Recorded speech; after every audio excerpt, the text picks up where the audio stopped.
Muito bem, sejam então todos muito bem-vindos. Nós estamos iniciando este curso de filosofia.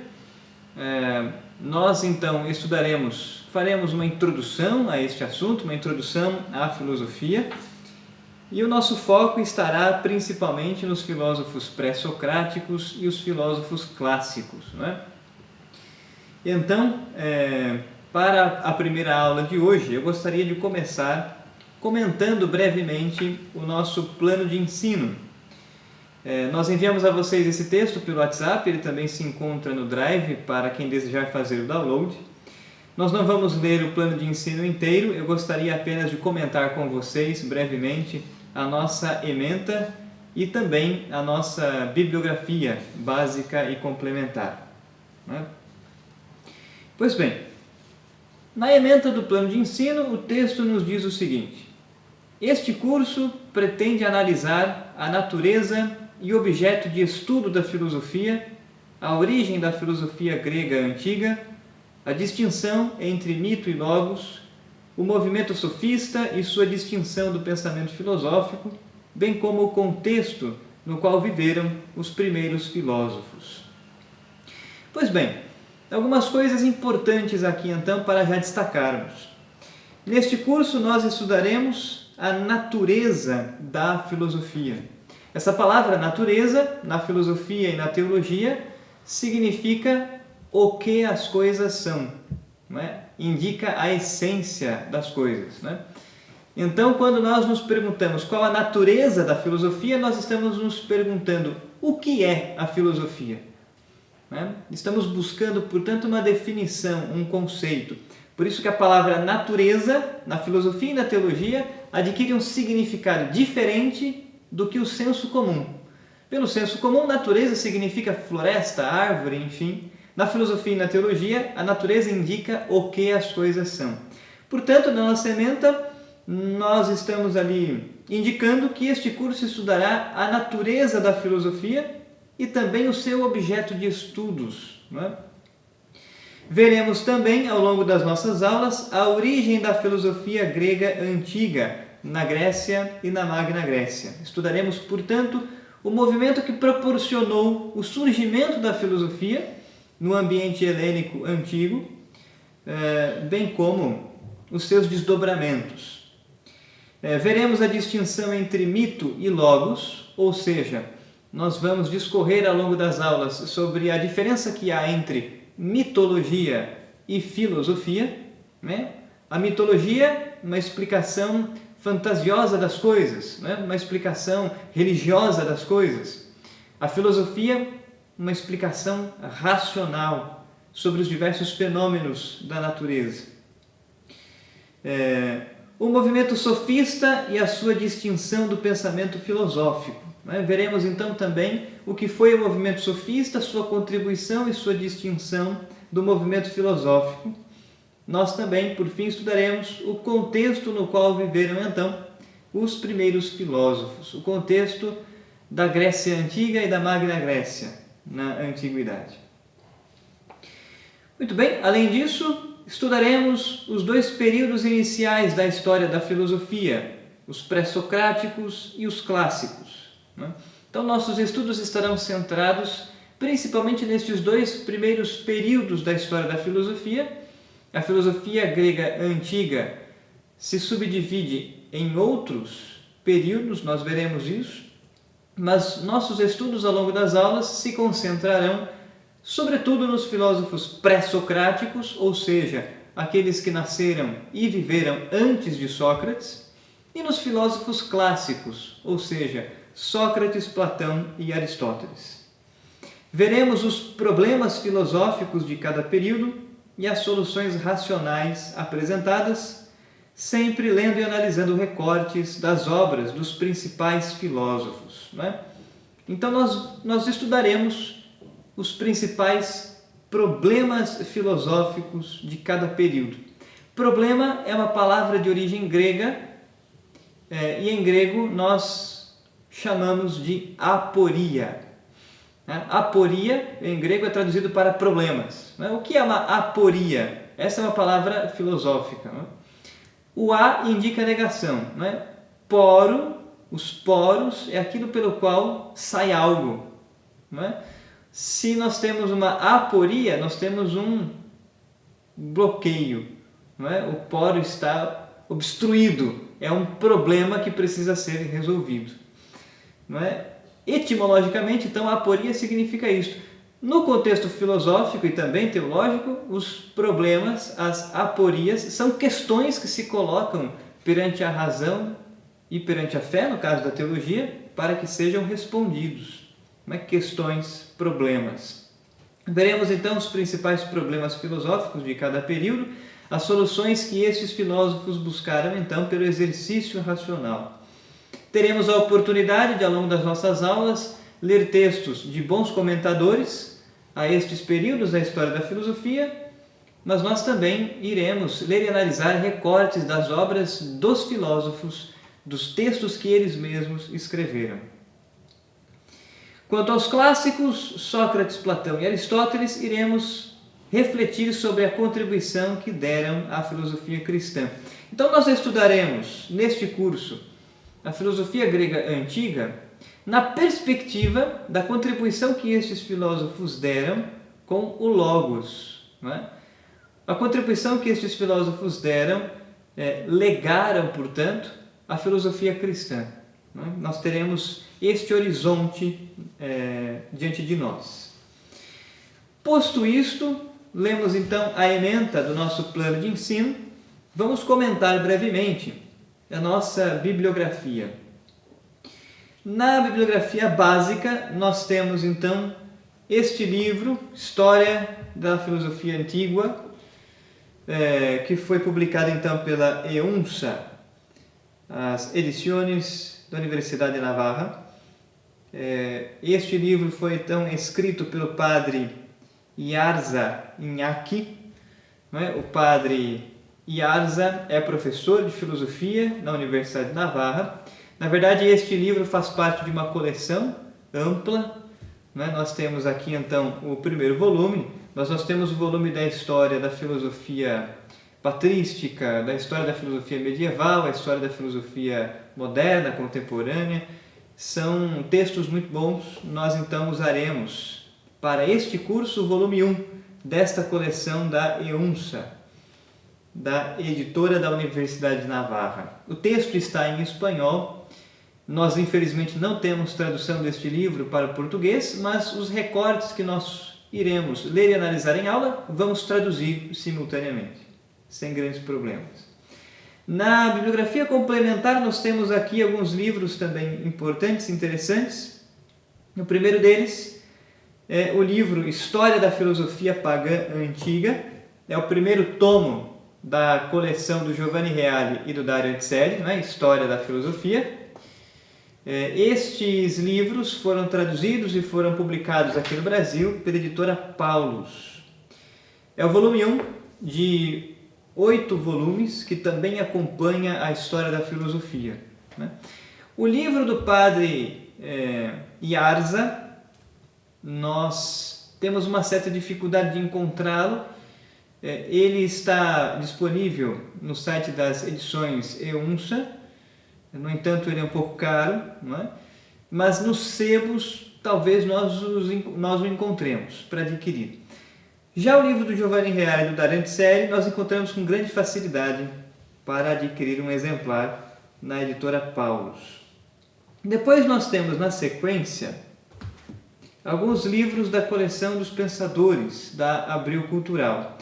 O livro dos pré-socráticos, que é o tomo 1, o Defesa de Sócrates, os ditos e feitos memoráveis de Sócrates, a Apologia, que é o tomo 2, os Diálogos de Platão, tomo 3, os Tópicos, os Argumentos Sofísticos, a Metafísica, a Ética Nicômaco e a Poética, o tomo 4. Então, a Abril Cultural publicou estes livros. Estes livros são bem antigos. Por exemplo, o tomo 1 dos pré-socráticos é de 1973. Essa coleção é uma coleção muito boa porque nos traz vários livros na íntegra e as traduções são também muito boas. Estes livros de capa azul, que são da primeira e da segunda edição nos trazem os textos completos. As edições posteriores, os textos foram cortados em partes, então muitas vezes não vamos encontrar as obras completas, mas para quem conseguir achar esses exemplares, vale muito a pena, porque nós temos textos dos filósofos com uma boa tradução e na íntegra.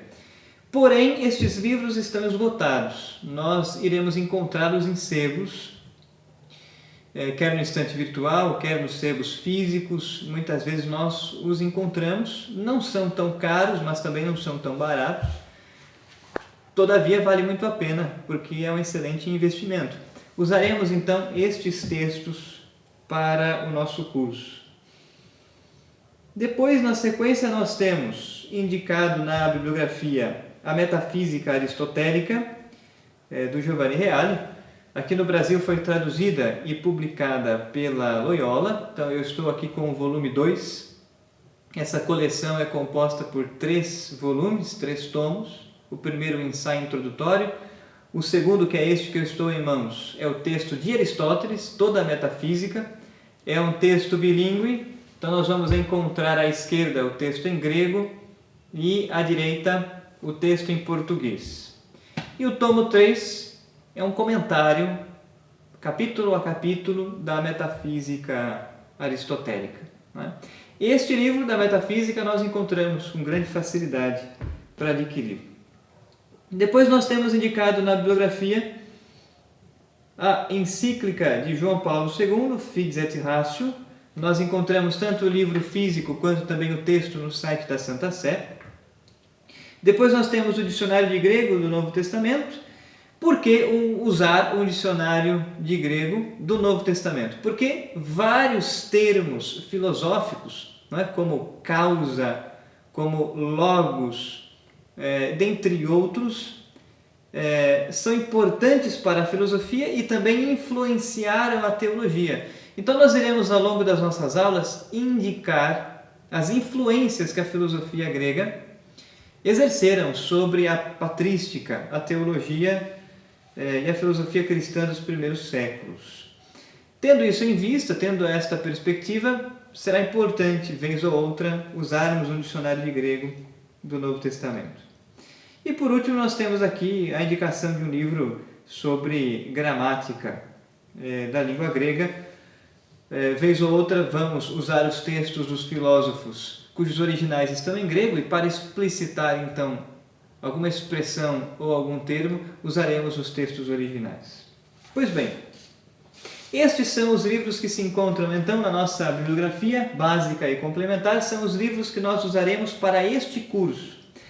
Porém, quem deseja se aprofundar ainda mais no assunto, sobretudo sobre a origem da filosofia, eu indicaria a vocês um livro que se chama Mito e Pensamento entre os Gregos, do Jean-Pierre Vernant.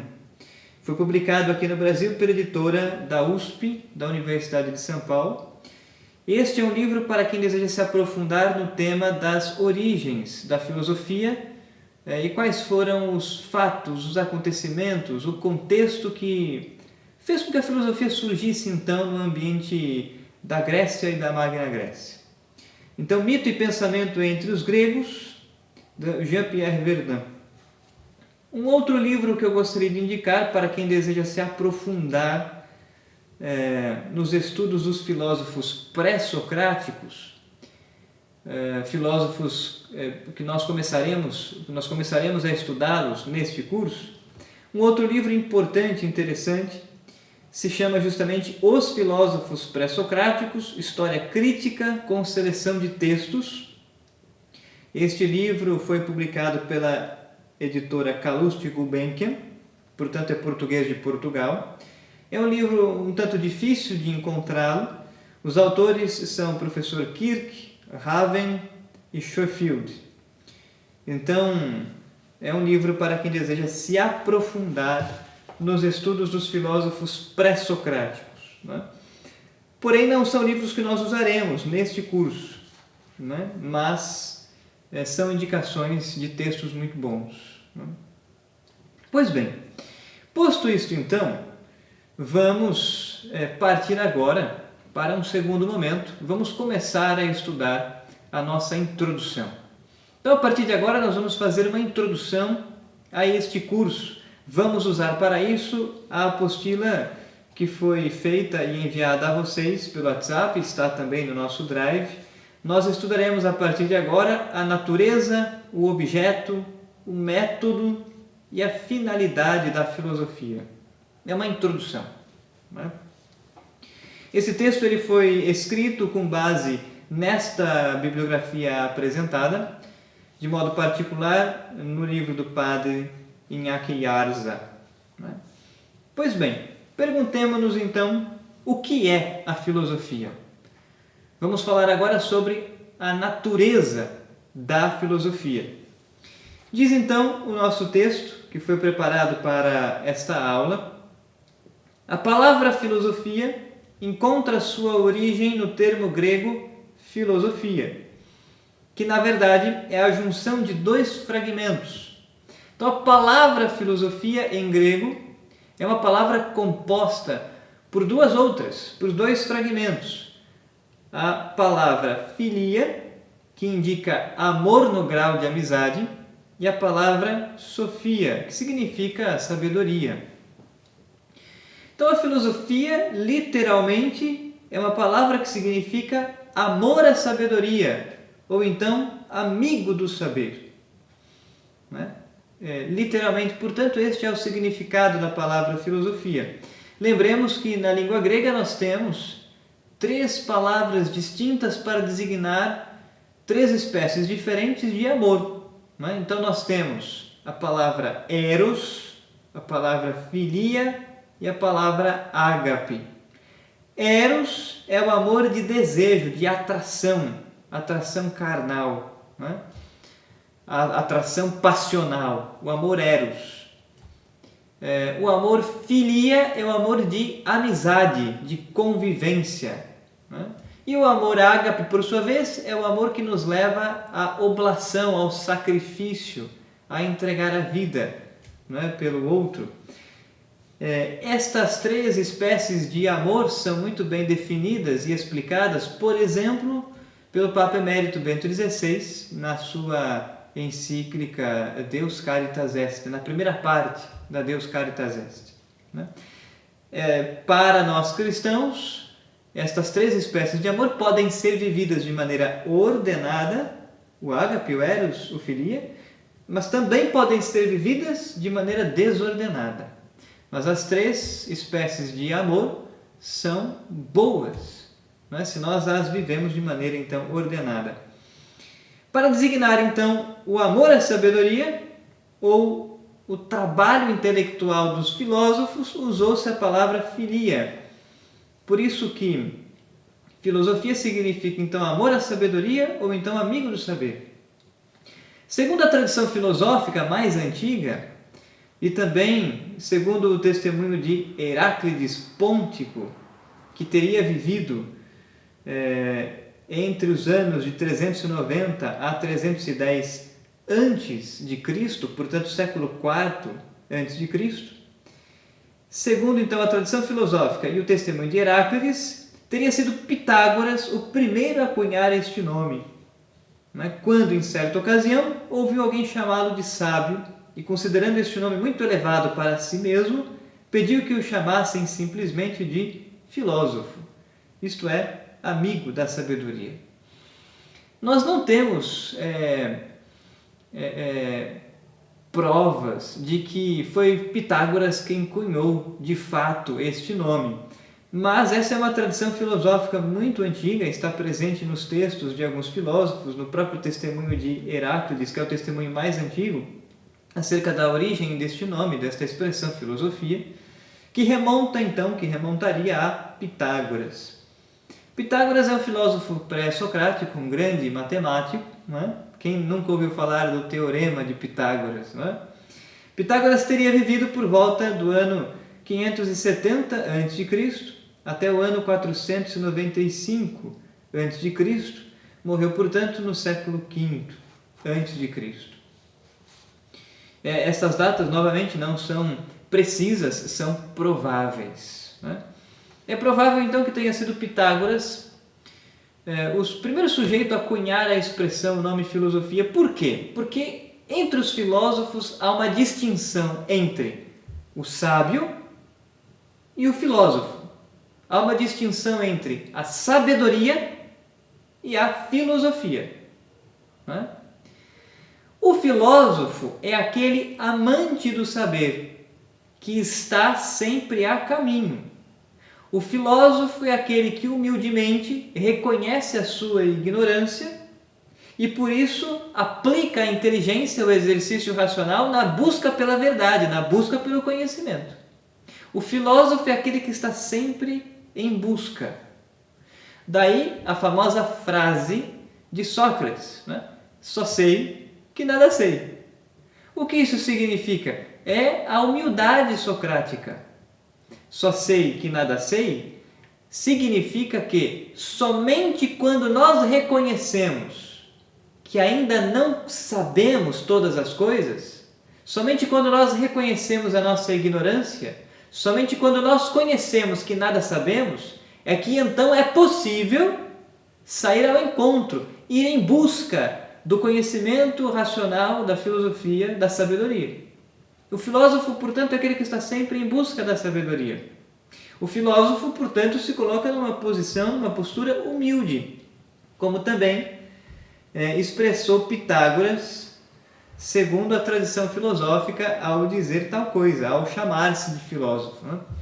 O sábio é aquela figura ideal, né, do sujeito que adquiriu muito conhecimento e que agora contempla a verdade.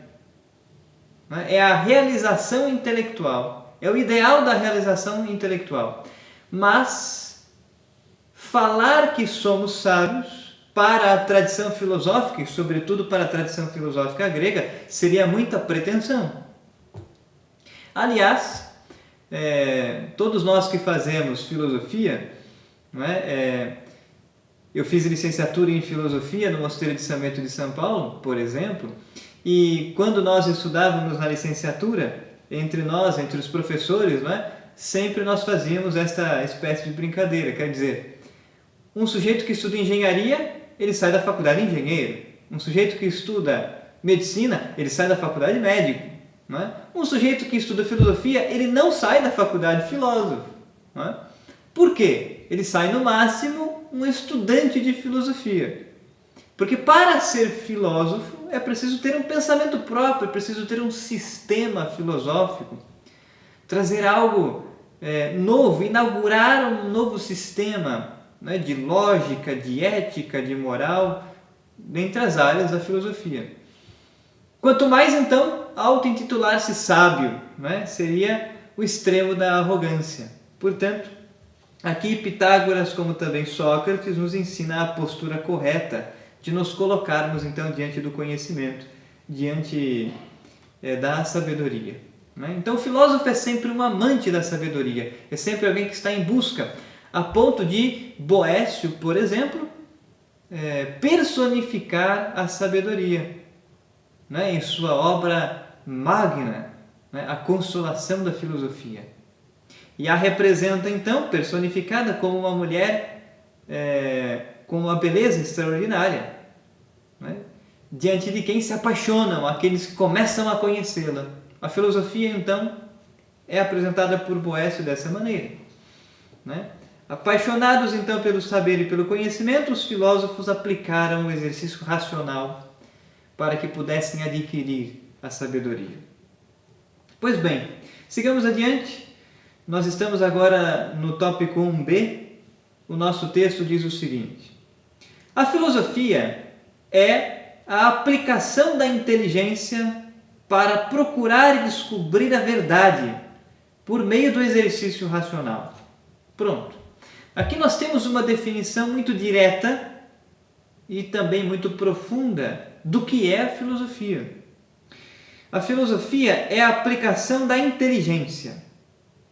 Os filósofos trabalham com a inteligência, com o exercício racional, com a lógica, e aplicam então a inteligência e o exercício racional para descobrir a verdade. Para os filósofos gregos antigos e também para a filosofia patrística e escolástica, os filósofos não constroem a verdade. Não é? Para esta tradição filosófica mais antiga e para a tradição filosófica patrística e escolástica, os filósofos não constroem a verdade. Os filósofos descobrem a verdade, porque a verdade é maior do que nós. Não é? Todavia, se olharmos com bastante atenção, nós perceberemos que de Descartes para cá, do século XV, do século XVI até a filosofia contemporânea, nós temos como que um rompimento na história da filosofia, né? E sobretudo com o racionalismo cartesiano, com o idealismo alemão kantiano, né? Com o empirismo britânico de John Locke e outras escolas filosóficas, e mais recentemente a escola de Frankfurt, enfim, nós caímos em um grande relativismo. Porém, para os filósofos antigos não era assim. Para os filósofos modernos, talvez, cada um constrói a verdade. Para os filósofos antigos, isso soaria um absurdo, né? Para os filósofos pré-socráticos e para os filósofos clássicos, e dentre eles poderíamos destacar Aristóteles, né? Nenhum filósofo constrói a verdade. Seria uma pretensão, uma soberba tremenda achar-se capaz de construir a verdade, não é?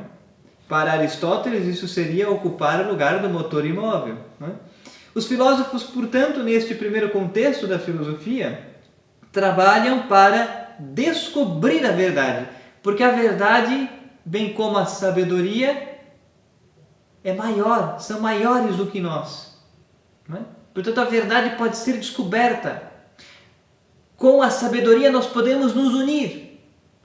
E isto vai chegar a um extremo, como por exemplo a escola filosófica do neoplatonismo, que se estabelece no contexto do helenismo, no século I a.C., com Amônio Sacas em Alexandria, mas nós temos também outros filósofos muito importantes, neoplatônicos, como por exemplo Plotino, Porfírio. Para Plotino, por exemplo, o fim último da filosofia é a união da alma com o Logos. O fim último da filosofia para Plotino, para Porfírio, é a união da alma com Deus, com o Logos, com a sabedoria. Esse é o objetivo da filosofia, aquilo que Plotino chamava de ênosis. Então isso vai ser levado ao extremo com a escola neoplatônica, né? Por exemplo. Então a filosofia, ela não constrói a verdade, a filosofia descobre a verdade, porque a verdade, bem como a sabedoria, são maiores do que nós. Temos aqui, portanto, uma definição, um conceito. A filosofia é a aplicação da inteligência para procurar e descobrir a verdade, por meio do exercício racional. É, pois, uma ordem de conhecimento natural. Ora, perceberemos que os filósofos pré-socráticos e clássicos, bem como todos os outros filósofos gregos, são aversos à ideia do relativismo. Não há relativismo para eles, a não ser para os filósofos céticos, ou também chamados de acadêmicos, mas mesmo eles procuravam estabelecer uma verdade, não é? Todas as outras escolas filosóficas, e por isso há muita discussão e muito debate dentre as escolas filosóficas, todas as escolas filosóficas estão em busca de explicar o mundo, estão em busca da verdade. Esse é um traço característico, portanto, da filosofia grega antiga. Exceto, portanto, os filósofos acadêmicos, os filósofos cínicos, que também adentram aquilo que o homem moderno chamaria de relativismo, mas mesmo eles querem colocar sua postura filosófica como sendo a verdadeira. Então nós vemos no mundo grego, no mundo helênico, uma grande procura pela verdade. A filosofia, portanto, é uma ordem de conhecimento, a ordem de conhecimento natural, racional, filosófico. E aqui nós temos uma citação do texto de São João Paulo II, da sua encíclica Fides et Ratio, é o parágrafo 3º, logo no início deste texto. O Santo Padre diz o seguinte: efetivamente, a filosofia nasceu e começou a desenvolver-se quando o homem principiou a interrogar-se sobre o porquê das coisas e o seu fim. Outra característica da filosofia. Os filósofos não se contentam em apenas constatar um acontecimento, um fenômeno e descrevê-lo. Os filósofos querem entender o porquê de todas as coisas. Os filósofos querem entender as causas, os princípios. Então, o Santo Padre coloca muito bem, não é? O impulso pelo qual a filosofia então começou a existir. Efetivamente, a filosofia começou, nasceu, não é? Desenvolveu-se, quando o homem principiou a interrogar-se sobre o porquê das coisas e o seu fim, a sua finalidade, o telos. Ela demonstra de diferentes modos e formas que o desejo da verdade pertence à própria natureza do homem. Então, outro elemento importante: o desejo da verdade está dentro de nós, está presente em nossa alma. O anseio, o desejo de descobrir a verdade, e isso está expresso na construção filosófica.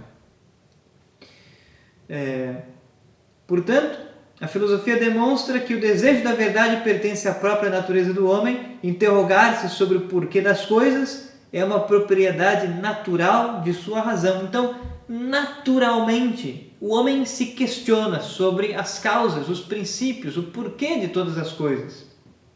O homem quer conhecer aquilo que está à sua volta. Daí a famosa frase de Aristóteles, com a qual começa a metafísica: todos os homens, por natureza, tendem ao saber. Esta é a primeira frase que abre o livro alfa da metafísica. Se abrirmos o texto do grande filósofo, nós veremos o seguinte: todos os homens, por natureza, tendem ao saber. Pantes anthropoi to eudenai oregontai physei. Pantes anthropoi. Todos os homens trazem em sua natureza o desejo pela sabedoria. Eidenai, a sua natureza. Está na natureza humana o questionar-se, o interrogar-se, a investigação racional, a busca pelas causas e princípios, a busca pela verdade. Esta tendência, portanto, a buscar a sabedoria, este desejo de unir-se à sabedoria e de alcançar a felicidade, a alegria que a sabedoria pode nos dar, porque quem possui a sabedoria possui a verdade. Esta tendência, portanto, esta busca pela verdade, pela sabedoria, está na natureza do homem.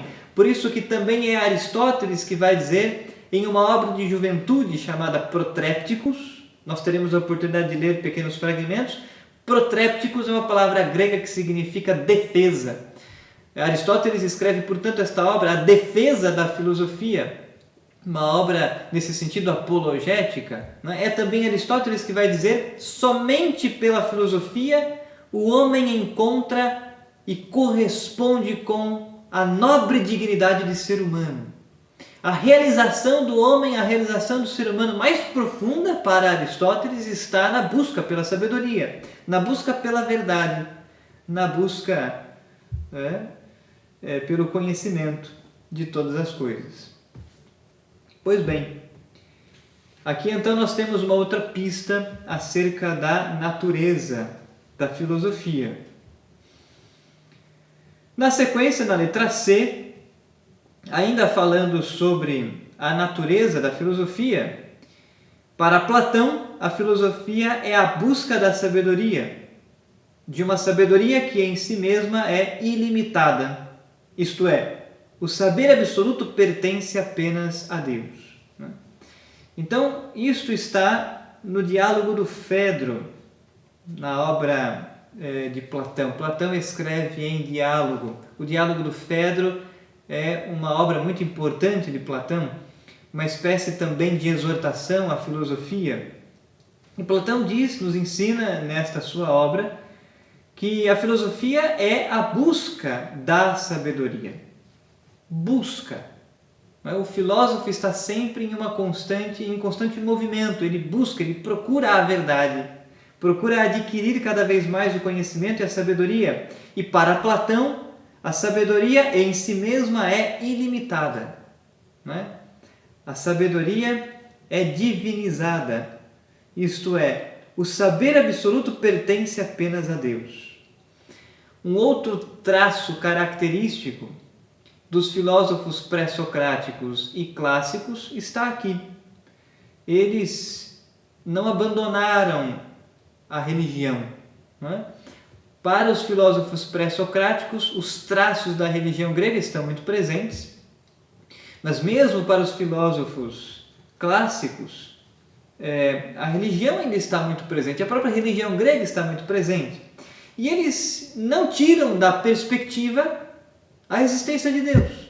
Para Platão, por exemplo, o saber em máximo grau, o saber absoluto, pertence apenas a Deus. E é por isso que a filosofia, enquanto busca do conhecimento, enquanto busca da sabedoria, é uma espécie de meio para que possamos nos unir a Deus, aos deuses, no caso dos filósofos gregos politeístas. Isto não sai de perspectiva nem dos filósofos pré-socráticos, nem dos filósofos clássicos. Aristóteles, por exemplo, na sua Metafísica, nos falará sobre a causa primeira de todas as coisas, que está acima das 4 causas. E essa causa primeira é o motor imóvel, é Deus. Aliás, a palavra theos e teologia é Aristóteles quem vai cunhar. É Aristóteles quem vai, pela primeira vez, usar esta palavra, teologia. E depois o cristianismo vai, então, absorver a cultura helênica e começar a pensar a revelação a partir dos pressupostos filosóficos, dos instrumentos filosóficos, para explicitar a fé, a revelação, de uma maneira lógica. Mas então teologia não é uma palavra que surge com o cristianismo. Teologia é uma palavra que surge com Aristóteles, de modo particular, na metafísica. Portanto, a sabedoria para Platão pertence a Deus. A sabedoria em máximo grau para Aristóteles, a mesma coisa. O homem deve buscá-la, perguntar-se e investigar a totalidade do real. Então aqui nós já temos pistas também acerca do objeto de estudo da filosofia. Para Platão, os filósofos buscam conhecer todas as coisas, conhecer a totalidade do real e as suas causas. Assim, a filosofia tem por objetivo o estudo de todas as coisas, de toda a realidade, a fim de alcançar a contemplação da verdade. A filosofia, então, estuda todas as coisas. Ora, isso pode parecer muito abrangente, mas na verdade, para estes homens, para estes filósofos, pré-socráticos e clássicos, todo conhecimento racional é filosófico. Todo conhecimento racional é filosofia. Então, neste período, nestes 2 primeiros períodos da história da filosofia, pré-socrática e clássicos,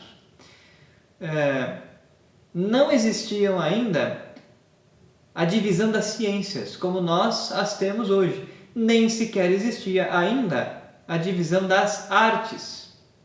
É Platão, é Aristóteles quem começam a dividir as artes de uma maneira mais precisa.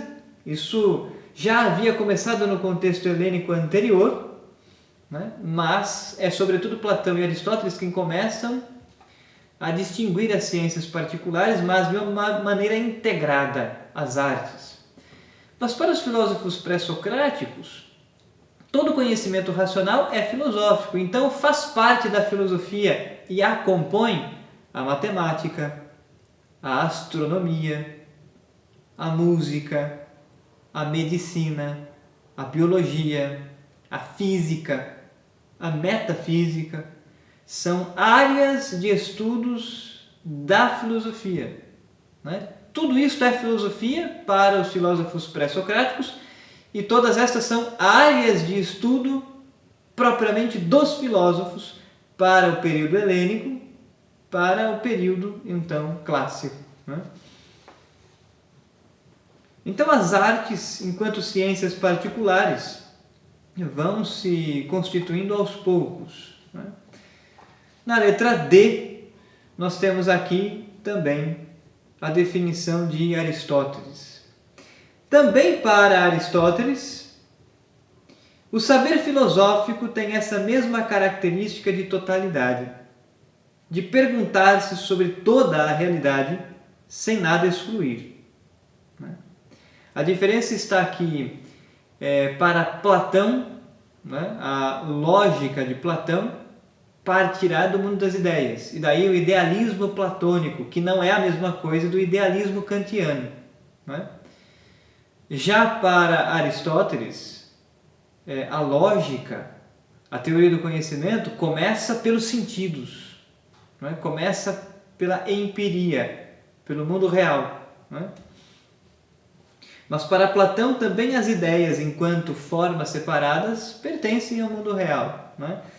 Então os dois convergem e se distinguem em certos momentos. Para Aristóteles, o saber filosófico tem essa mesma característica de totalidade, de perguntar-se sobre a realidade sem nada excluir.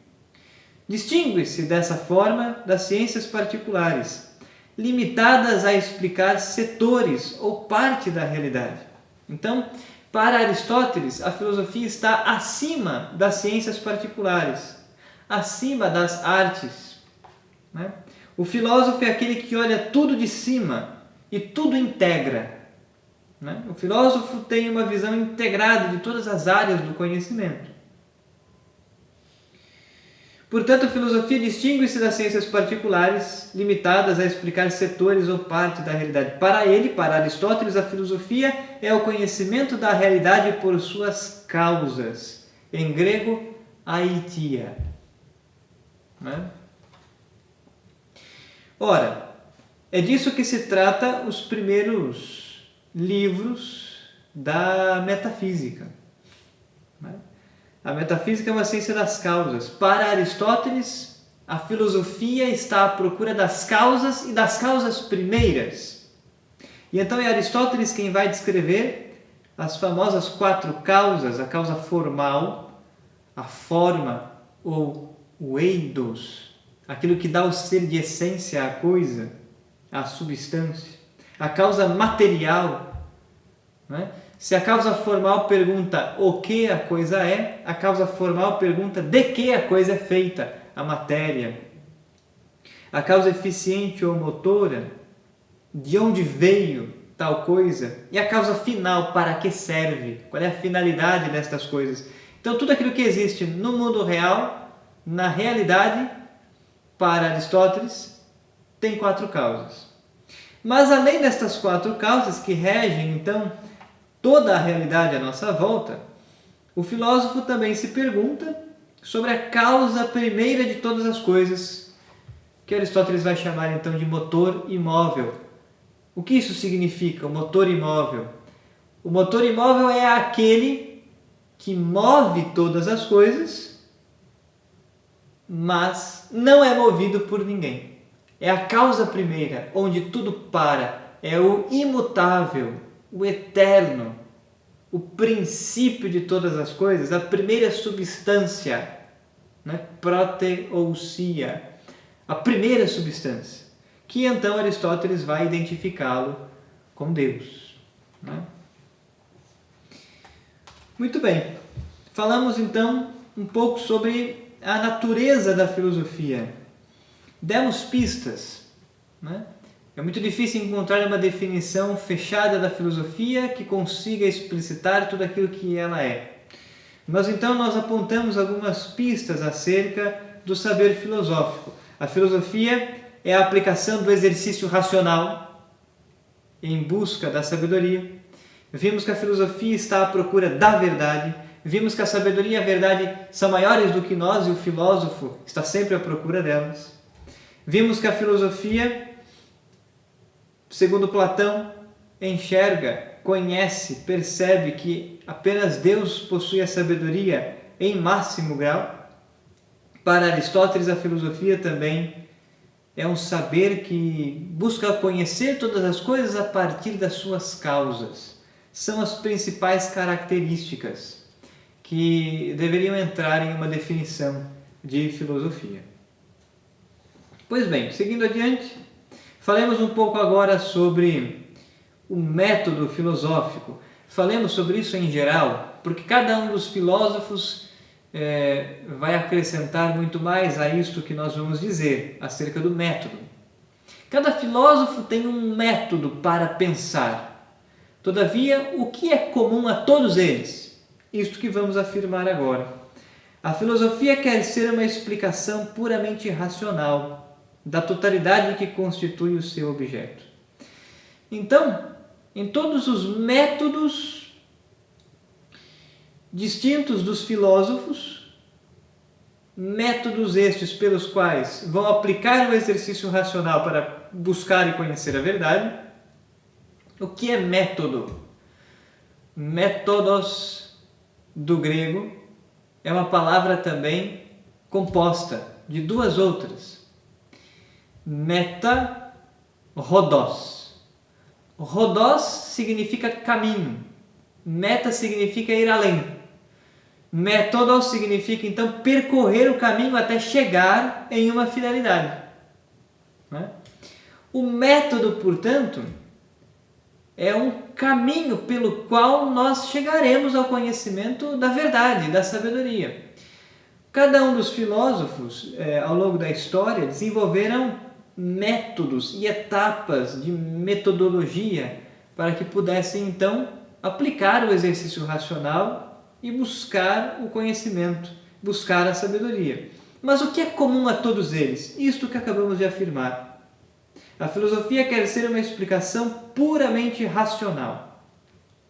A filosofia trabalha com a razão. É a primeira das ordens de conhecimento. O magistério da igreja nos ensina que existem duas ordens de conhecimento. A ordem de conhecimento natural e a ordem de conhecimento sobrenatural. A ordem de conhecimento natural é racional e filosófico, científico. A ordem de conhecimento sobrenatural acontece por meio da revelação divina, da fé, portanto. Então nós temos filosofia e teologia, que longe de estarem separadas, se unem. Se unem para ser as duas asas que nos elevam ao conhecimento, à contemplação da verdade, nas palavras de João Paulo II. Mas a filosofia, então, se distingue por ser justamente uma investigação puramente racional acerca de todas as coisas à nossa volta.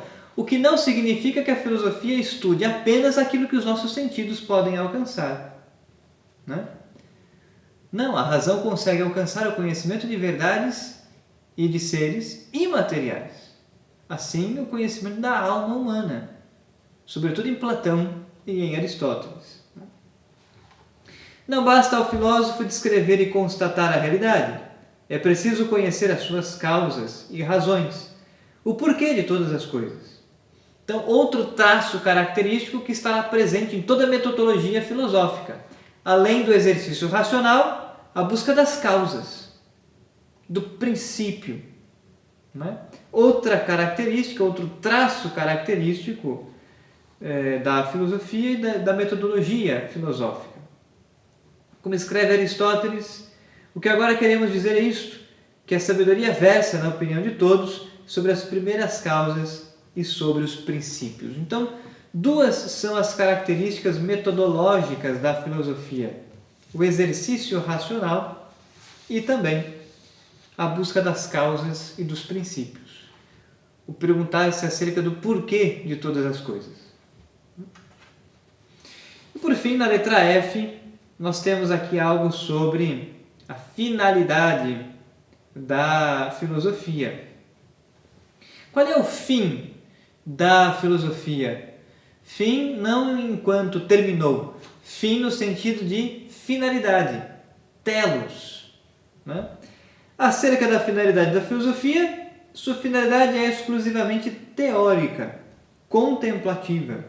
como se depreende das palavras de Aristóteles. Então, quer dizer, a filosofia não é uma disciplina prática, ou seja, ela não vai oferecer-nos um produto empírico, né?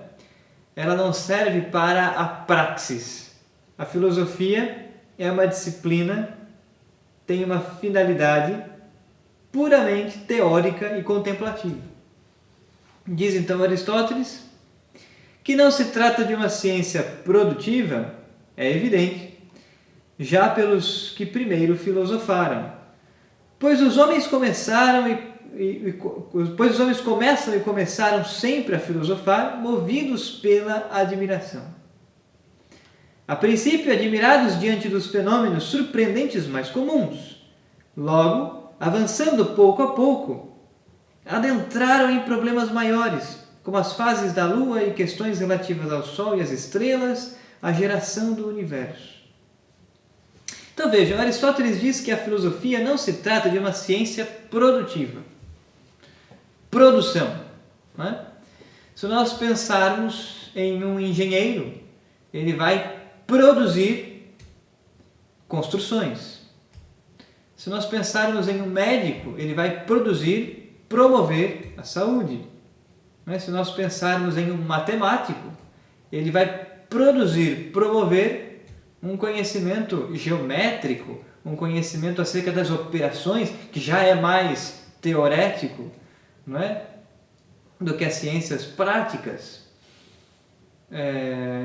A filosofia, por sua vez, é a ciência teórica por excelência, é a ciência contemplativa por excelência. Então, os filósofos não produzem algo que nós podemos pegar na mão. Os filósofos não produzem algo que possa ser exatamente comercializado, porque os filósofos contemplam a verdade, buscam a sabedoria. Por isso que, então, a filosofia é exclusivamente teórica e contemplativa. E aqui também Aristóteles está nos apontando para um dos princípios da filosofia. A princípio, os filósofos se admiram, no primeiro momento pelos fenômenos mais simples, depois por fenômenos cada vez mais complexos, problemas cada vez maiores.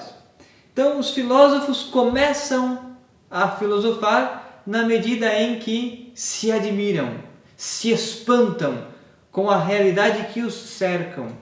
Então, por exemplo, algumas pessoas se contentam em olhar para a Lua e constatar e descrever as suas fases e usar as fases da Lua para marcar a passagem do tempo. Muitos se contentam apenas com isso. Os filósofos se perguntam, mas por que as fases da Lua são assim? Qual é a causa que faz com que a Lua tenha estas fases? Os filósofos querem entender o porquê, as causas, querem subir, portanto, a um conhecimento anterior à descrição do fenômeno. É isso que Aristóteles está dizendo, não é? A princípio, admirados diante dos fenômenos surpreendentes mais comuns, logo, avançando pouco a pouco, adentraram em problemas maiores, como as fases da Lua, questões relativas ao Sol e às estrelas, e começaram a fazer o quê? A astronomia. Por isso que a astronomia era uma disciplina filosófica originalmente, para os filósofos pré-socráticos. Não é? Então o filósofo se pergunta sobre o porquê e as causas de todas as coisas. Um outro exemplo. Todos nós sabemos que somos seres humanos.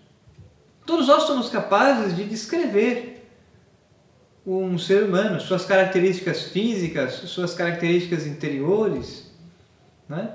Mas os filósofos se perguntam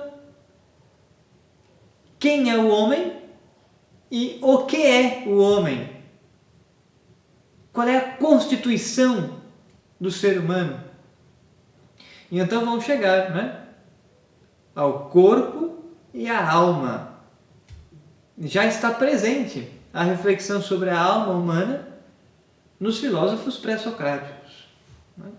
O que é o homem? Né? Qual é a sua causa e os seus princípios? Pois bem, aquele que se propõe um problema ou se admira, reconhece a sua ignorância, no dizer de Aristóteles. Né? Aquele que se surpreende, aquele que se admira diante das coisas do mundo real, constata a sua ignorância, constata que ainda não é capaz de explicá-las, mas a admiração, o espanto, move e impulsiona-nos a buscar, então, conhecer aquelas causas e princípios, conhecer o porquê de todas as coisas. E este assume a postura de um filósofo. De sorte que, se filosofaram para sair da ignorância, é claro que buscavam o saber em vista do conhecimento, e não por alguma utilidade. Né? Então, aqueles que assumem esta postura filosófica de buscar conhecer para satisfazer a ânsia daquele espanto, né? O desejo de compreender as coisas, estes buscam o conhecimento pelo conhecimento, não o conhecimento em vistas de uma utilidade prática. É o saber pelo saber, é o saber em si mesmo. Essa é a postura filosófica, não é, para Aristóteles. Assim o atesta o ocorrido. Pois esta disciplina começou a ser procurada quando já existiam quase todas as coisas necessárias e relativas ao descanso e ornato da vida. É, pois, evidente que não a buscamos por nenhuma outra utilidade, senão aquela pela qual chamamos o homem livre, que vive para si mesmo e não para outro. Assim, consideramos esta como a única ciência livre, pois somente esta existe para si mesma. Então, Aristóteles considera a filosofia como uma ciência livre. Ou seja, uma ciência que não está a serviço da produção de algo, que não está a serviço da praxis, está a serviço da contemplação, né? E a contemplação da verdade. Por isso que o homem que busca a filosofia, o filósofo, é aquele homem livre por excelência. O homem livre no sentido material, né, que não precisa fazer um trabalho, produzir algo para a sua subsistência, né? Mas também o homem livre porque desprendeu-se do desejo de buscar as coisas por interesses e agora começa a buscar o conhecimento pelo conhecimento, de maneira livre, né? De tal forma que, apaixonado pela sabedoria, busca unir-se a ela. É isso que Aristóteles quer dizer com as frases finais. Não é? É, pois, evidente que não a buscamos a filosofia por nenhuma outra utilidade, senão aquela pela qual chamamos o homem livre, que vive para si mesmo e não para outro. Então, o homem livre, o homem que não é escravo nem de um outro homem, mas o homem que também não é escravo da produção de coisas para ganhar dinheiro, por exemplo. Né? O homem livre, né? Que não busca coisas para sua satisfação, é aquele que busca a sabedoria e satisfazer-se com ela. Assim, consideramos esta, a filosofia, como a única ciência livre, pois somente esta existe para si mesma. A filosofia, portanto, é uma ciência livre, enquanto não persegue nenhuma utilidade prática. Não busca nenhuma vantagem, nenhum proveito que não seja o conhecimento mesmo, ou seja, satisfazer o desejo natural de todo homem pelo saber. Todos os homens desejam por natureza o saber. Né? Pois bem, esta é então a finalidade da filosofia. Buscar a sabedoria. O saber pelo saber. E não o saber para que com ele possamos produzir algo. Né? Mas é o saber pelo saber. Pois bem, uma vez que nós explicitamos então brevemente a natureza, o objetivo, o método e a finalidade da filosofia, passemos agora a discorrer um pouco sobre o surgimento da filosofia. E para isso nós vamos usar então o texto do Giovanni Reale e do Dario Antiseri, do volume 1 da História da Filosofia, né? Neste momento, então, a partir de agora, coloquemo-nos diante da seguinte pergunta: por que a filosofia surgiu na Grécia Antiga e na Magna Grécia? Ou seja, nas colônias gregas, na Jônia, né, e também no mundo helênico. Por quê? O que a Grécia tinha de diferente que tornou possível o surgimento da filosofia neste ambiente grego, né? Ora, precisamos ter em vistas que, segundo a maior parte dos comentadores, considera que a filosofia surgiu por volta do século VI a.C. E ao próprio Aristóteles, que coloca Tales de Mileto como sendo o primeiro filósofo, né? Esta é uma tradição filosófica muito antiga, que remonta, portanto, a Aristóteles. Sabemos que a filosofia surgiu, então, na Grécia Antiga e na Magna Grécia, por volta do século VI a.C., e que, muito provavelmente, o primeiro filósofo, o primeiro que, pelo menos, consideramos filósofo ao longo da história, foi Tales de Mileto. Giovanni Reale nos diz que pelo menos 3 condições foram importantes, foram as principais, para que a filosofia surgisse na Grécia. Quais são estas 3 condições? São as seguintes: a arte e, sobretudo, a poesia. A primeira condição que proporcionou o surgimento da filosofia.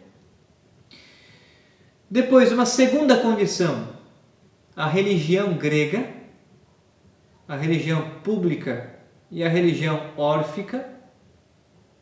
E um terceiro elemento, as condições sociopolíticas e econômicas da Grécia Antiga e da Magna Grécia. Então, estes 3 traços, estas 3 características do contexto helênico foram talvez as principais que proporcionaram o surgimento da filosofia: a arte, sobretudo a poesia, a religião e também o contexto sociopolítico e econômico da Grécia e da Magna Grécia. Exploremos então um pouco destes 3 pontos, né? Falemos então sobre a arte, né? Por que a arte, por que a poesia é um dos pressupostos do surgimento da filosofia na Grécia Antiga? Ora, diz o texto então do Giovanni Reale: antes do nascimento da filosofia, os poetas tinham importância extraordinária na educação e na formação espiritual do homem grego, muito mais do que tiveram em outros povos. Então aqui já começa um elemento importante, né? Os poetas tinham um papel muito importante, uma importância extraordinária na educação e na formação espiritual do homem grego. Sobretudo, 2 dentre eles, Homero e Hesíodo, né? O helenismo inicial buscou alimento espiritual de modo predominante nos poemas homéricos, ou seja, na Ilíada e na Odisseia. Então, sobretudo, neste âmbito da arte, da poesia, nós temos a figura de Homero e Hesíodo. É Homero, então, quem escreve a Ilíada e a Odisseia, que, conforme se sabe, exerceram nos gregos influência análoga ao que a Bíblia exerceu entre os hebreus, uma vez que não havia textos sagrados na Grécia.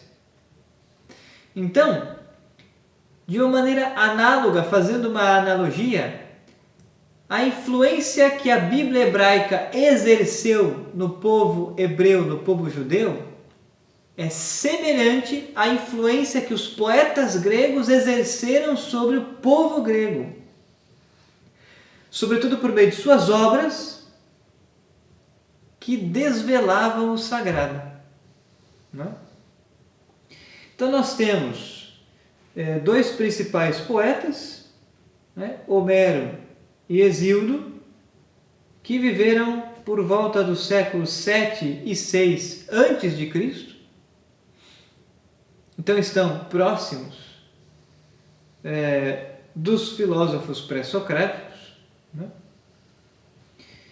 Sobre Homero, quais são as principais características das suas obras? Giovanni Reale nos diz o seguinte: com efeito, Homero tem grande senso de harmonia, proporção, limite e medida.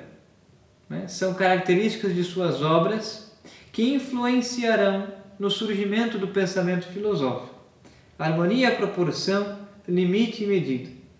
Depois, uma segunda característica de Homero: não se limita a narrar uma série de fatos, mas também pesquisa suas causas e razões, ainda que em nível mítico e fantástico. Isso é importante. Nas obras de Homero, na Ilíada e na Odisseia, nós veremos estes traços. Homero não se limita a narrar uma série de acontecimentos, mas pesquisa, procura as causas desses acontecimentos, as razões que levaram aqueles personagens a fazerem tais coisas. É claro que Homero procura explicitar as causas por meio da mitologia, do discurso mítico, fantástico, não é? Fantasioso. Daí que o discurso mitológico será distinto do discurso racional. Todavia, ambos, os poetas e os filósofos, estão à procura das causas. Estão à procura dos princípios, dos porquês de todas as coisas, porém os poetas explicam o porquê e as causas por meio da mitologia. Os filósofos procuram explicar o porquê e as causas por meio da razão. Daí a diferença, já que existe, entre mito e logos, ou mitologia e filosofia. Uma terceira característica dos poemas homéricos é a seguinte: Homero procura de diversos modos apresentar a realidade com sua inteireza, ainda que de forma mítica. Deuses e homens, céu e terra, guerra e paz, bem e mal, alegria e dor, totalidade dos valores que regem a vida do homem. Então quer dizer, os problemas, que serão também problemas filosóficos, questões filosóficas, já aparecem nos poetas, já aparecem em Homero, sobretudo. Não é? Quais são estes problemas ou questões, grandes questões da vida humana? O divino e o humano, o céu e a terra, a guerra e a paz. Por que há guerra? Por que há paz? O que é o bem e o mal? Não é? O que é e o que pode nos dar a alegria e o sofrimento? Os valores que regem a vida do homem. Todas estas coisas já aparecem nos poemas homéricos. Claro que serão tratados de maneira mitológica, mas exerceram grande influência na educação do povo grego, de tal forma que se tornará um pressuposto para o surgimento da filosofia. Porém, além de Homero, nós temos Hesíodo. Não é? Hesíodo foi outro poeta grego, contemporâneo, ou quase contemporâneo a Homero. Para os gregos, também foi muito importante Hesíodo, com sua Teogonia, que relata o nascimento de todos os deuses. Então, é Hesíodo quem vai relatar nos seus poemas o surgimento, o nascimento dos deuses, né, gregos.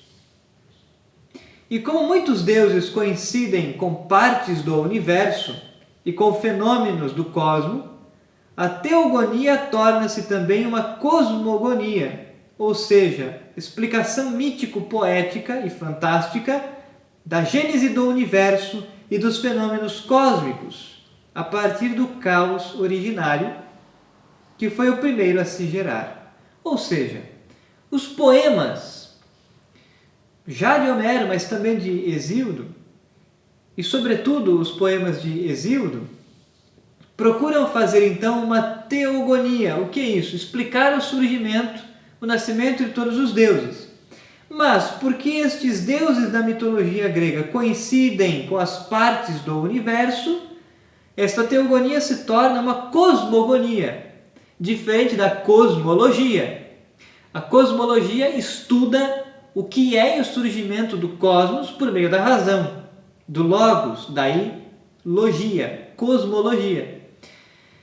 A cosmogonia de Hesíodo procura explicar o surgimento do cosmos, o surgimento do universo, a partir dos mitos, a partir da religião, a partir dos deuses.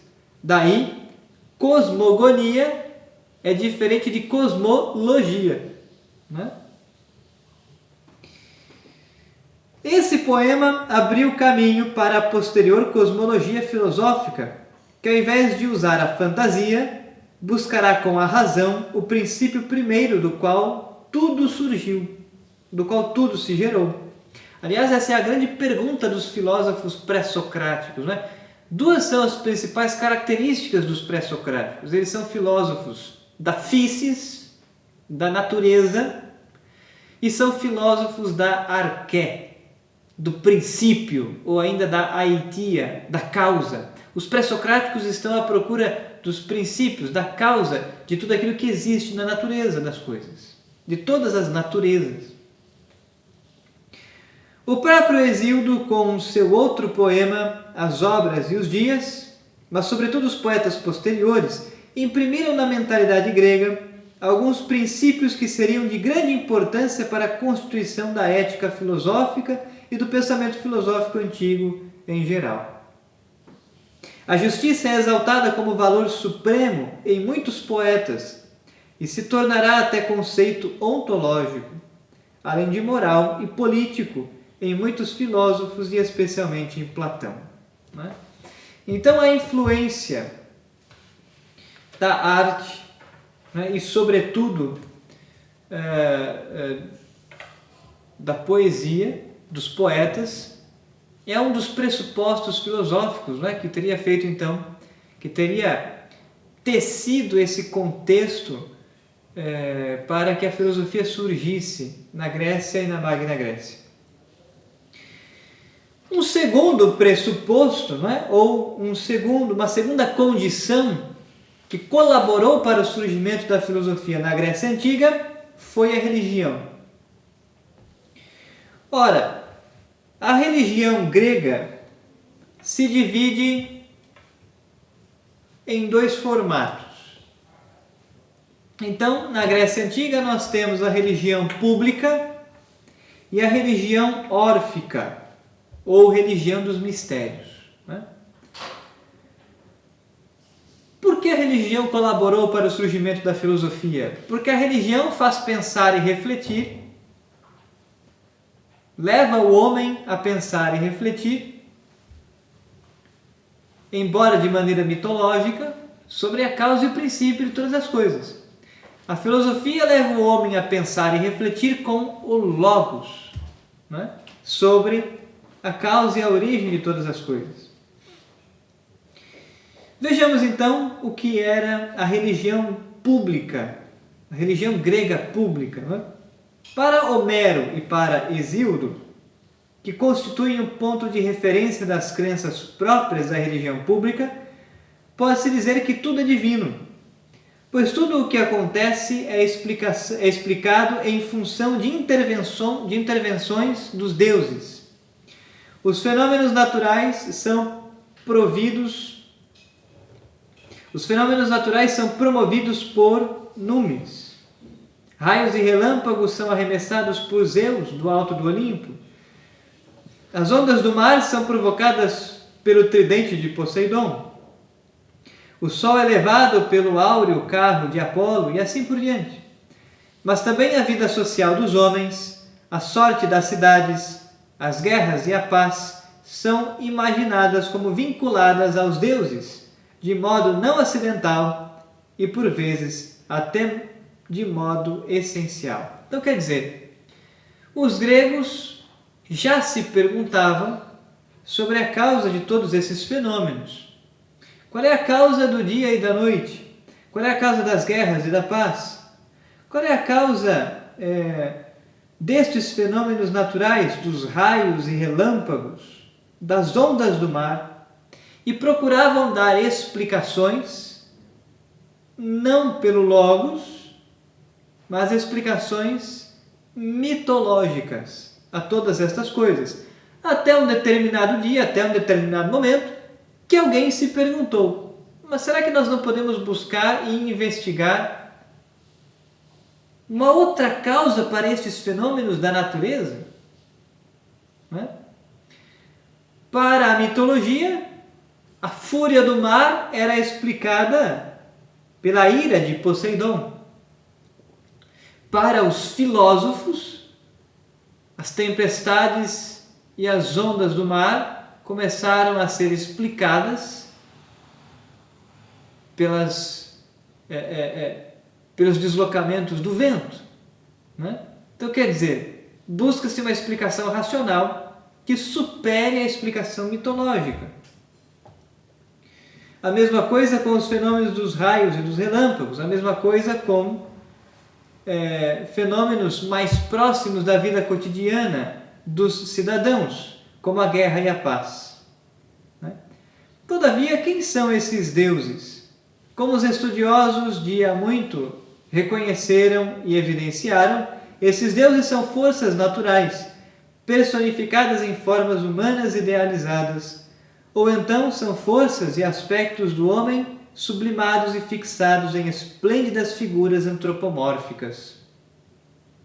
Né? Além dos exemplos já apresentados, recordemos que Zeus é a personificação da justiça, Atena, a personificação da inteligência, Afrodite, a personificação do amor, e assim por diante.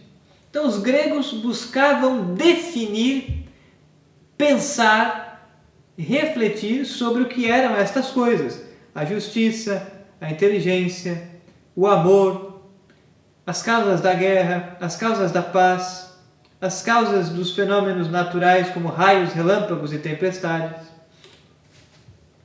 Mas este pensar e refletir ainda era com a marca do mito, do fantástico, né? Do fantasioso, do mitológico.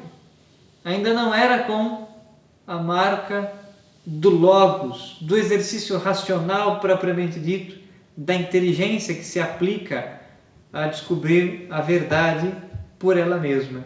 Não? Essa era então a religião pública, a religião da mitologia, a religião explicada e descrita por Homero e Hesíodo. Né? Mas além da religião pública, nós tínhamos na Grécia Antiga a religião dos mistérios, o orfismo. Né?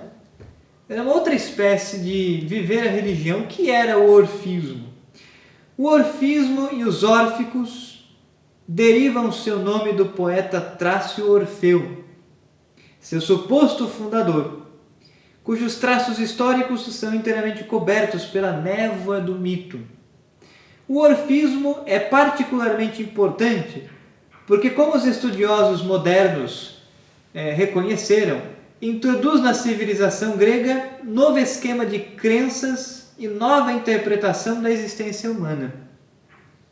Efetivamente, enquanto a concepção grega tradicional a partir de Homero considerava o homem como mortal, pondo na morte o fim total de sua existência, o orfismo proclama a imortalidade da alma e concebe o homem conforme o esquema dualista que contrapõe o corpo à alma.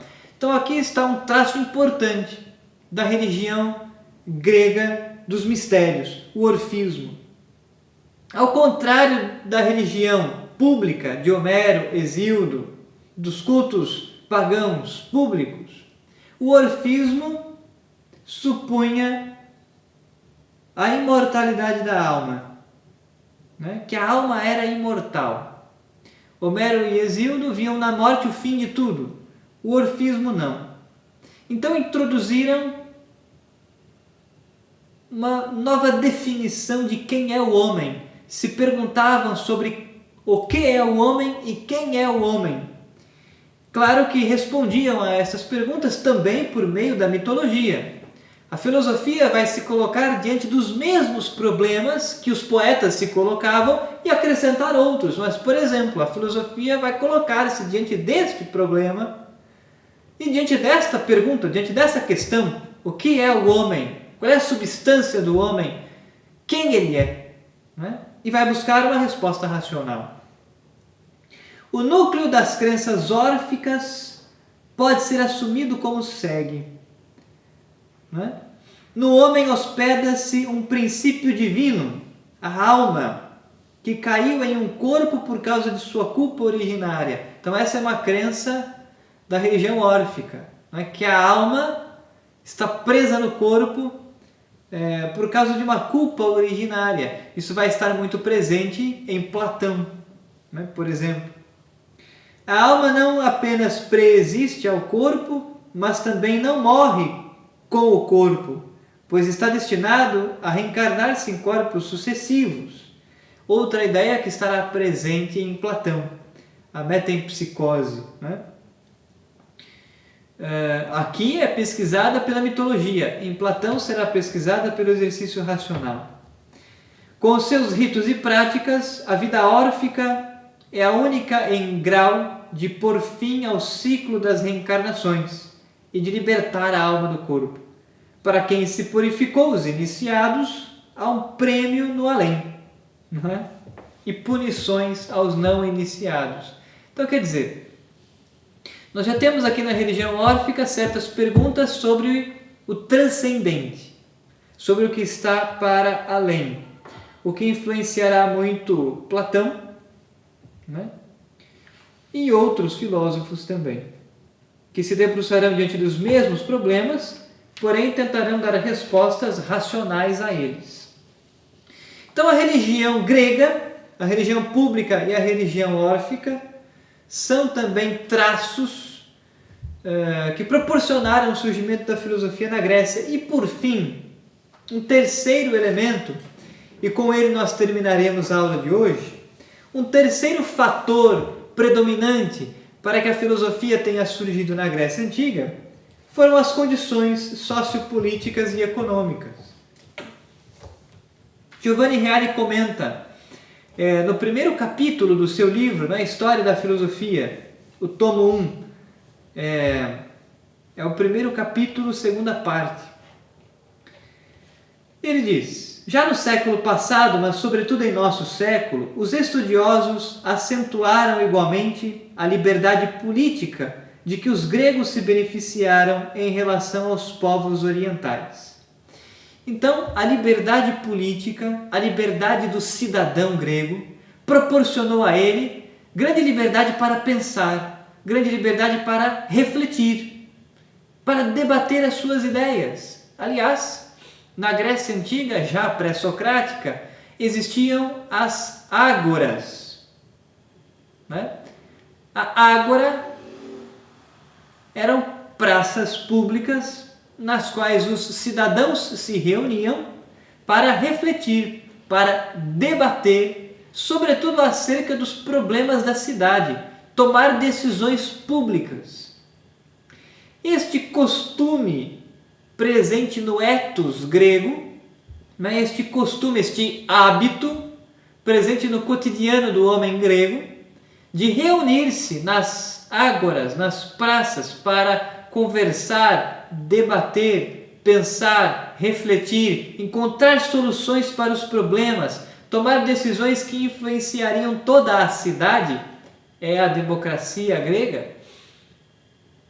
Este ambiente de liberdade para pensar e refletir, proporcionou o surgimento da filosofia de uma maneira natural, né? O homem oriental era obrigado a uma cega obediência, não só ao poder religioso, mas também ao político, enquanto o homem grego, a este respeito, gozou de uma situação privilegiada, pois pela primeira vez na história conseguiu construir instituições políticas livres, né? Nos séculos 7 e 6 a.C., a Grécia sofreu uma transformação socioeconômica considerável. Deixou de ser um país predominantemente agrícola, desenvolvendo de forma sempre crescente o artesanato e o comércio. Quem nunca ouviu falar, não é, dos vasos gregos e de tantas obras artesanais que os gregos comercializavam?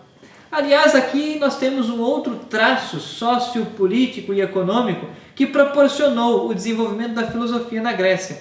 A Grécia, geograficamente, é um território cheio de ilhas. Isso favoreceu não apenas que a Grécia desenvolvesse a sua navegação, mas isso também proporcionou que os gregos comercializassem os seus produtos com diversos outros povos que vinham das mais próximas e das mais longínquas regiões. Então os gregos sempre estavam se encontrando com pessoas, com quem conversavam, com quem conheciam, com quem dialogavam, estavam em constante diálogo com outros povos, outras culturas, não é? E isso também favoreceu o surgimento do pensamento filosófico. Assim, tornou-se necessário fundar centros de distribuição comercial que surgiram inicialmente nas colônias jônicas, particularmente em Mileto, e depois também em outros lugares. As cidades tornaram-se florescentes centros comerciais, acarretando forte crescimento demográfico. Então as cidades cresceram em número. O novo segmento de comerciantes e artesãos alcançou pouco a pouco notável força econômica e se opôs à concentração do poder político que estava nas mãos da nobreza fundiária. Com a luta que os gregos empreenderam para transformar as velhas formas aristocráticas de governo em novas formas republicanas, nasceram as condições, o senso e o amor pela liberdade.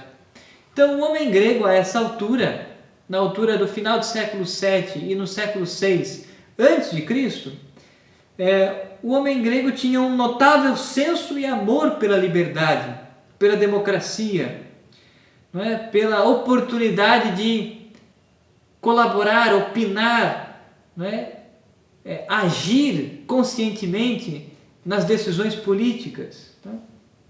A polis para os gregos era como que sagrada, não é? Ser um cidadão para o grego era a mesma coisa que ter a dignidade de uma pessoa, não é? Ser lançado fora da polis, da vida política, ser lançado fora da cidade, deixar de ser um cidadão era deixar de ter dignidade humana para um grego, não é? E essas ideias, elas ganham corpo, sobretudo, nestes séculos, no final do século VII e o século VI a.C. Há, porém, um fator muito importante a destacar, confirmando de forma cabal tudo o que já dissemos. A filosofia nasce, primeiramente, nas colônias e não na mãe pátria. De fato, a filosofia surge primeiro nas colônias gregas, na Magna Grécia, na Grécia Grande, nas suas colônias, né? Ou seja, na Jônia, por exemplo. Precisamente primeiro nas colônias orientais da Ásia Menor, em Mileto, e logo depois nas colônias ocidentais da Itália Meridional. Justamente porque as colônias, com sua operosidade e comércio, alcançaram primeiro a situação de bem-estar e, por causa da distância da mãe pátria, puderam construir instituições livres, antes mesmo que ela. Né? Então, antes mesmo que em Atenas, por exemplo, fosse estabelecida a democracia, as colônias gregas estabeleceram instituições livres que puderam então proporcionar a liberdade de pensamento, a liberdade de ideias, de debate, né? De confronto de ideias. E estas foram então as condições sociopolíticas e econômicas mais favoráveis para que a filosofia pudesse então surgir primeiro nas colônias gregas e depois na pátria-mãe, nas capitais. Né? Resta ainda uma última observação, e com ela terminaremos a aula de hoje. Com a constituição e a consolidação da polis, isto é, da cidade-estado, o grego deixou de sentir qualquer antítese e qualquer vínculo à própria liberdade. Ao contrário, descobriu-se essencialmente como cidadão. Para o grego, o homem passou a coincidir com o cidadão. Desta forma, o Estado tornou-se o horizonte ético do homem grego e assim permaneceu até a era helenística. Então, quer dizer, essa noção de pertencer efetivamente ao Estado enquanto cidadão com direitos de tomar decisões, né, na condução da cidade, essa identidade entre o cidadão e a pessoa fez também com que surgissem grandes reflexões acerca da vida política. E nós perceberemos que os filósofos também irão se debruçar sobre este problema, a política, né, e como conduzir a vida política em uma cidade. Muito bem, apontamos então os 3 principais fatores ou condições que proporcionaram o surgimento da filosofia na Grécia. Né? Os poemas, a arte, a religião grega e também as condições sociopolíticas e econômicas. Discorremos acerca disso em linhas gerais. Haveria muito mais a dizer sobre estas questões, né? Mas em linhas gerais, estes são os principais fatores que proporcionaram o surgimento da filosofia na Grécia Antiga. Pois bem, nós vamos então finalizar a aula de hoje por aqui. Na próxima aula, quinta-feira da semana que vem, nós começaremos então a estudar os períodos, a divisão, a classificação dos períodos da história da filosofia, o que faremos brevemente. Mas já na próxima aula nós estudaremos os filósofos pré-socráticos. Né? Então nós vamos falar em linhas gerais quais eram os principais problemas em torno dos quais os filósofos pré-socráticos concentravam a sua atenção, mas nós estudaremos alguns filósofos pré-socráticos, os principais, nós os estudaremos com profundidade, com uma certa profundidade. Então nós veremos Tales de Mileto, veremos primeiro os filósofos de Mileto, né? Tales de Mileto, Anaximandro de Mileto e Anaxímenes. Veremos quais eram os problemas filosóficos diante dos quais eles se debruçavam e que respostas deram a eles. Faremos isso usando então o texto do padre Iñaki Yarza, que discorre sobre esses filósofos em geral, mas nós também teremos a oportunidade de ler fragmentos de Tales de Mileto, de Anaximandro e Anaxímenes, que estão contidos aqui então no volume 1, no primeiro tomo da coleção dos pensadores da Abreu Cultural. Vamos ler fragmentos desses filósofos, porque na verdade nenhuma obra completa deles chegaram até nós. Né? Nós não temos nenhuma obra completa dos filósofos pré-socráticos, temos recortes, fragmentos. Poucos dos quais chegaram até nós, muitos dos quais se perderam, infelizmente, ao longo da história.